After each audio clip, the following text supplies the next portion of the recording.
next designated time is for the opposition member, Akshay Kumar Jha. Your designated time is 2 minutes. धन्यवाद speaker madam.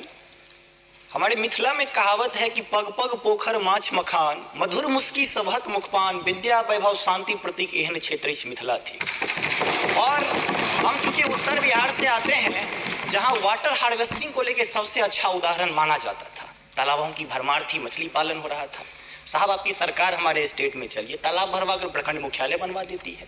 और जब असम की तरफ रुख करते हैं तो वहाँ जंगलों की कटाई करवा कर चाय के बगीचे लगाए जाते हैं, और बाद में पर्यावरण पर जब टेंशन होता है तो वही चाय पी के हम सरदर्द कम करते हैं। अभी मंत्री जी ने शिक्षा की बात कही थी कि हमारे स्कूल्स, कॉलेजेस और यूनिवर्सिटी में जो नई CBCS रूल आ रही है उसमें आपने इंक्लूड किया है।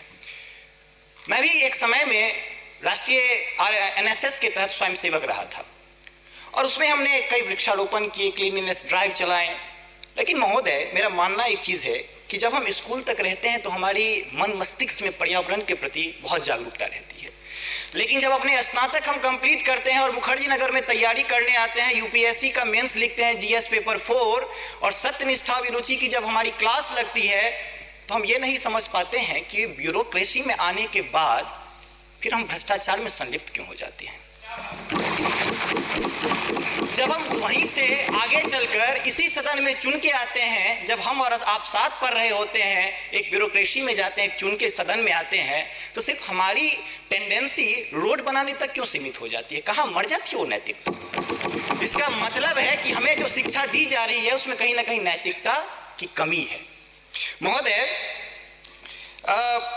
हम आपका ध्यान इस तरफ, सदन का ध्यान आकृष्ट करना चाहेंगे कि साइंस एंड टेक्नोलॉजी मिनिस्ट्री से अभी सौर ऊर्जा पे बात हो रही थी। लेकिन सौर ऊर्जा बनाने में जो सिलिकॉन का प्रयोग होता है वो कहीं ना कहीं क्या पर्यावरण रूप से अनुकूल है? जी नहीं। 1800 डिग्री सेंटीग्रेड पर आप उसको उबालते हैं तब कहीं ना कहीं वो हमें मिलता है। और वो एनर्जी कहाँ से आ रही है? आपके पास यूरेनियम नहीं आ रहा है कि आप यूरेनियम के बदल तो ऊर्जा पनपा सके। मैं सदन का ध्यान एक विशेष बात की तरफ आकृष्ट करना चाहूंगा कि विश्व के कई ऐसे देश थे 1975 के आसपास जो परमाणु निशस्त्रीकरण में अपने आप को परमाणु संपन्न कर लिए थे, और एक डेडलाइन फिक्स कर दी गई थी कुछ विकसित राष्ट्र के द्वारा कि इस डेडलाइन के बाद जो परमाणु संपन्न देश कोई भी नहीं बन रहेगा, कोई भी परमाणु पर अपने विचार नहीं करेंगे, कोई इस पर प्रयोग नहीं करेंगे। मैं ध्यान आकृष्ट करवाना चाहूंगा सदन का कि पुनः विकसित राष्ट्र सिलिकॉन जैसे चीजों का उपयोग करके सोलर पैनल के मामले में आगे तो चले जाएंगे, लेकिन आप पर एक पुनः बैन लगाएंगे जब सिलिकॉन का अल्टरनेटिव मेथड नहीं खोज लेते हैं, आप सौर ऊर्जा को नहीं आगे बढ़ा सकते हैं। इसलिए अभी से विकासशील राष्ट्र होने के नाते हमारा यह दायित्व बनता है कि हम उसको रोके, उसको समझे।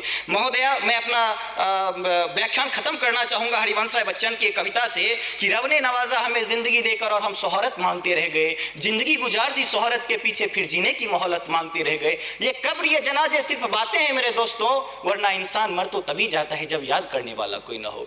ये समंदर भी तेरी तरफ खुदगर्ज निकला, जब जिंदा थे तो तैरने नहीं दिया, मर गए तो डूबने नहीं दिया। क्या बात करें इस दुनिया की, हर शख्स के अपने अफसाने हैं। जो सामने बैठे उसे लोग बुरा कहते हैं, जिसको कभी नहीं देखा उसको सभी खुदा कहते हैं। मैं एक सिफारिश करना चाहूंगा, आने वाला समय AI और टेक्नोलॉजी का है।